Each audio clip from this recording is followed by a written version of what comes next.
વિદ્યાર્થી મિત્રો, આજે આપણે ધોરણ 10 ની અંદર પ્રથમ કાવ્ય છે વૈષ્ણવ જનતો, તેનો અભ્યાસ કરીશું અને તેને સમજવાનો પ્રયત્ન કરીશું. તો સૌપ્રથમ આપની સમક્ષ થોડો પરિચય હું આ કાવ્યના રચયિતા એટલે કે એના જે રચનાકાર છે એવા નરસિંહ મહેતાનો હું આપને પરિચય આપું. તો નરસિંહ મહેતાનો જન્મ ભાવનગરના તળાજા ગામમાં થયો હતો અને આપણે જાણીએ છીએ કે નરસિંહ મહેતા એ સમયના 15મા શતક એટલે કે ઈસવીસન 1481 થી આસપાસ એ થઈ ગયા એવું કેટલાક લેખકોનું અનુમાન છે, પણ એમની સંપૂર્ણ સચોટ માહિતી આપણને ક્યાંથી મળતી નથી. એવા આપણા નરસિંહ મહેતા કે જેણે પ્રભાતિયા દ્વારા વિશ્વની અંદર પણ ખ્યાતિ મેળવી અને એમને ખ્યાતિ અપાવનાર જો કોઈ હોય તો એ આપણા ભારત દેશના રાષ્ટ્રપિતા એવા મહાત્મા ગાંધીજી હતા. એની દ્વારા નરસિંહ મહેતાના કેટલાક ભજનો છે, પ્રભાતિઓ છે, એનો પરિચય વિશ્વને પણ થયો અને એનાથી આપણે પણ ગુજરાતીઓ અને ભારતીયોએ પણ નરસિંહ મહેતાને વાગોળ્યા છે. તો એમાંનું એક કાવ્ય આપણા ધોરણ 10 ની અંદર લેવામાં આવ્યું છે, વૈષ્ણવ જનતો. તો એનો પરિચય મેળવતા પહેલા આપણે નરસિંહ મહેતાએ જે રચનાઓ કરી છે એ રચનાઓની પણ આપણે વાત કરીશું. અગાઉ આપણે 9મા ધોરણની અંદર પ્રથમ કાવ્ય હતું સાંજ સંધે સાંભળ્યો વહાલો, એનો અભ્યાસ કર્યો. એ પણ નરસિંહ મહેતા દ્વારા રચિત હતું. ત્યારે આપણે નરસિંહ મહેતાનો પૂર્ણ પરિચય મેળવેલો હતો, એટલે આપ પણ જાણતા હશો કે નરસિંહ મહેતાએ કઈ કઈ રચનાઓ કરી. છતાં પણ એક વખત આપની સમક્ષ ફરીથી અહીંયા બોર્ડ પર એમની રચનાઓ વિશેની વાત કરી છે. તો એમને હાર, હુંડી, વિવાહ, શ્રાદ્ધ જેવા પદોની રચનાઓ પણ કરી હતી. એ ઉપરાંત એમણે છે એ સામળસાનો વિવાહ છે, પછી હિંડોળાના પદ છે, વસંતના પદ છે, કૃષ્ણ લીલા છે, ભક્તિબોધ છે, પછી ચાતુર્યો છે, આ વગેરેની રચનાઓ પણ નરસિંહ મહેતા દ્વારા કરવામાં આવી હતી.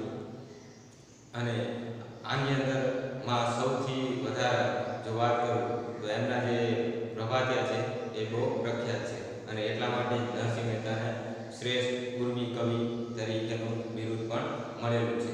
હવે આપણે પ્રશ્ન એ થાય કે ઉર્મી કવિ એટલે તો ઉર્મી કાવ્યની રચના કે જેની અંદર પોતાના અંતર્ભાવને વ્યક્ત કરવામાં આવે અને જેનું લખાણ ટૂંકું છતાં લાગણી સભર હોય અને જેની અંદર એના પોતાનો એકાત્મ ભાવ હોય એને આપણે ઉર્મી કાવ્ય તરીકે ઓળખીએ છીએ. અને આ ઉર્મી કાવ્યનો જે ભાગ આપણે જેને ગીત તરીકે પણ ઓળખીએ છીએ એ કહી શકાય. તો આ ઉર્મી કાવ્ય અને આવું જે પ્રભાતિયું છે એ વૈષ્ણવજનનો આપણે પરિચય મેળવીએ અને સાથે સાથે સમજતા પણ જઈએ. તો કાવ્યનું સૌપ્રથમ તો હું આપની સમક્ષ પઠન કરીશ અને ત્યારે સાથે સાથે સમજાવતો પણ જઈશ. વૈષ્ણવજન તો તેને કહીએ જે પીડ પરાઈ જાણે રે, પર દુખે ઉપકાર કરે તોય મન અભિમાન ના આણે રે. વૈષ્ણવજન તો તેને કહીએ. અહીં આપણે નરસિંહ મહેતાએ વૈષ્ણવજન એટલે વૈષ્ણવજન કોને કહેવાય? વૈષ્ણવજન એટલે કે સજ્જન માણસ અથવા ભગવાનનો માણસ. એના લક્ષણો વિશેની વાત નરસિંહ મહેતાએ કરી છે. તો એની અંદર એમને કહ્યું છે કે વૈષ્ણવજન તો એને કહીએ જે પીડ પરાઈ જાણે એટલે કે બીજાના દુઃખોને સમજે, બીજાના પીડાઓને સમજે. અને આગળ નરસિંહ મહેતાએ એની અંદર લખેલું છે કે પર દુઃખે ઉપકાર કરે તોય મને અભિમાન ના આવે, એટલે કે બીજાના દુઃખોને દૂર કરવામાં મદદરૂપ થાય, એના દુઃખોને દૂર કરે છતાં પણ એના ઉપકાર કર્યાનો કોઈ અભિમાન એ રાખતો નથી. એવા વ્યક્તિને આપણે સજ્જન અથવા તો વૈષ્ણવજન તરીકે ઓળખી શકીએ. આગળ નરસિંહ મહેતાએ બીજા પણ લક્ષણો વૈષ્ણવજનના દર્શાવ્યા છે. એ પંક્તિ હું આપની સમક્ષ રજૂ કરું તો સકળ લોકમાં સૌને વંદે નિદાન કરે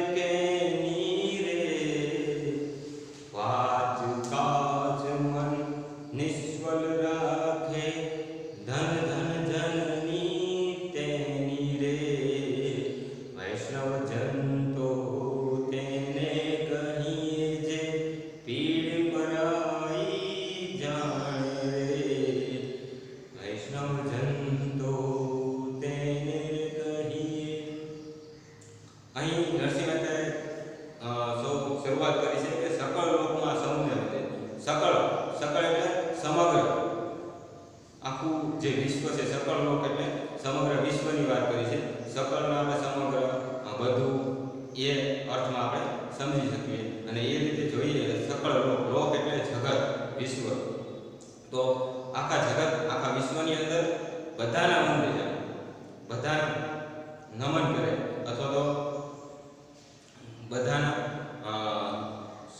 બધાની પ્રત્યે સમભાવ રાખે એવા વ્યક્તિની વાત કરી છે કે એને આપણે વૈષ્ણવજન કહીએ. આગળ નરસિંહ મહેતા એવું કહ્યું છે કે નિંદા ન કરે કેની રે, એટલે કોઈની નિંદા ન કરે, નિંદાખોરી ન કરે, કોઈના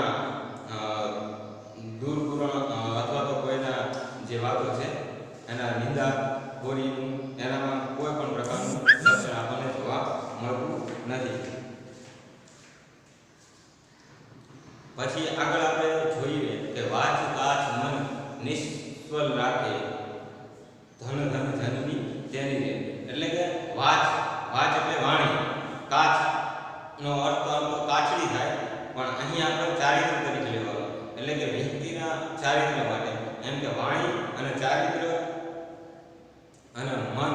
મન નિષ્ફળ એટલે પવિત્ર, નિષ્ફળ એટલે પવિત્ર એવું પણ આપણે કહી શકીએ. અથવા તો અચળ, જે ક્યારે ચળ નથી થતું, અથવા તો કોઈ લોભ કે લાલસા કે લાલચની અંદર આવતું નથી, એવું નિષ્ફળ મન છે એ રાખે, એવા વ્યક્તિને આપણે વૈષ્ણવજન કહી શકીએ.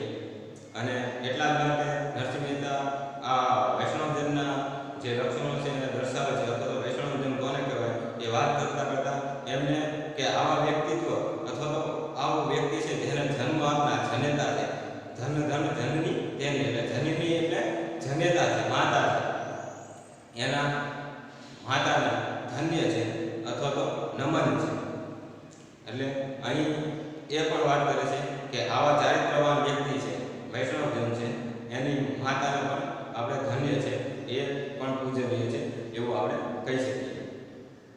આગળ આ કાવ્યની અંદર નરસિંહ મહેતા વાત કરે છે કે સમુદ્રષ્ટિને તૃષ્ણા ત્યાગી પરશ્રી જેને માતુરે. સમુદ્રષ્ટિને તૃષ્ણા ત્યાગી પરશ્રી જેને માતુરે. જીવવા થકી અસત્ય ન બોલે, પરધન ન ઉજાલે હાથ રે. વૈષ્ણવજન તો તેને કહીએ જે પીડ પીડ પરાઈ જાણે રે. એટલે અહીં નરસિંહ મહેતાએ કીધું છે કે સમદ્રષ્ટિ, બધા પ્રત્યે સમભાવ રાખે, સમાન દ્રષ્ટિ રાખે, અને તૃષ્ણા ત્યાગી એટલે કે એક પ્રકારની લાલસા છે, લાલચ છે, એનો એ ત્યાગ કરતો હોય. પર સ્ત્રી છે એના માટે માતા સમાન હોય, અથવા એના પર સ્ત્રીને માતાનું સ્વરૂપ એ ગણે એવા. અને જીવવા થકી અસત્ય ન બોલે. જીવવા એટલે અહીંયા આપણે આ જીવવા છે તળપદો શબ્દ છે, અને જીવવા એટલે જીવ એવું આપણે વાત કરીએ. અહીં આપણે વાત કરીએ એટલે કે વાણી છે, એની વાણીમાં ક્યારે અસત્ય આપણને જોવા મળતું નથી, અથવા તો એની જીભ થકી ક્યારે અસત્યનો ઉચ્ચારણ કરતો નથી. એવા વ્યક્તિને આપણે વૈષ્ણવજન કહી શકીએ. પરધન ન જાલે હાથ રે, એટલે કે અન્યના ધન પર પોતાનો અધિકાર કરતો નથી, અને બીજાનું ધન છે પોતે હાથમાં પણ પકડતો નથી. એવા વ્યક્તિને આપણે વૈષ્ણવજન કહી શકીએ. મોહ માયા વ્યાપે નહીં તેને, દ્રઢ વૈરાગી જેના મન મારે. રામ નામ સુતાળી લાગી, સકળ તીર્થ તેના તન મારે. એટલે કે જેની અંદર મોહ માયા કોઈ વ્યાપ નથી, અથવા તો મોહ માયા નથી, અને દ્રઢ વૈરાગ્ય, વૈરાગ્ય એટલે ટૂંકમાં એના મોહ કે માયા જેના અંદર નથી, એને દ્રઢ વૈરાગ્ય પણ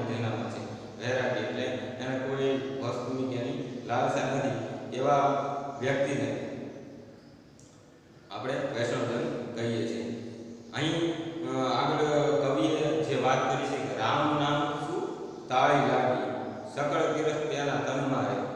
એટલે કે આવો વ્યક્તિ છે એને એક જ રામ નામની તાળી લાગી, એટલે કે રામ નામમાં એટલે કે ઈશ્વરની અંદર એ તત્પર થાય, એકતા થાય, અને એની સિવાય એના અન્ય છે એના પ્રત્યે કોઈ લોભ કે લાલસા કે લાલચ ન હોય. એવા વ્યક્તિને સકળ તીર્થ તેના મનમાં તનમાં રહે. એટલે કે આ બધા જ તીર્થ આપણે વર્તમાન સમયમાં લોકો છે એ ધાર્મિક શાસ્ત્રોની અંદર પણ લખેલું છે, કેટલાક ધર્મ સ્થાનો છે એને તીર્થનું સ્વરૂપ આપેલું છે. એટલે કે તીર્થ એટલે પવિત્ર સ્થળ કે જ્યાં જવાથી આપણું મન હંમેશા સરળ અને પવિત્ર બને છે. તો એને આપણે તીર્થ તરીકે ઓળખીએ છીએ. અને અહીંયા એમને નરસિંહ મહેતાએ છે એ તળપદી ભાષાની અંદર તીરથ એવો શબ્દ પ્રયોગ્યો છે, અને એને આપણે તીર્થ કહી શકીએ કે બધા જ તીરથ, સકળ એટલે બધું, સર્વ, સમગ્ર, સર્વ એવો આપણે કહી શકીએ કે બધા જ તીર્થ છે જેના તનની અંદર એટલે એના શરીરની અંદર રહેલા છે એને આપણે વૈષ્ણવજન કહી શકીએ. આગળ છેલ્લી બે પંક્તિઓની અંદર જે વાત કરી છે એ પણ અતિ મહત્વની છે. મનલોભીને કપટ રહિત છે, કામ ક્રોધ નિવાર્યા રે. ભણે નરસૈયો તેનું દર્શન કરતા, કુળ 71 તાર્યા રે.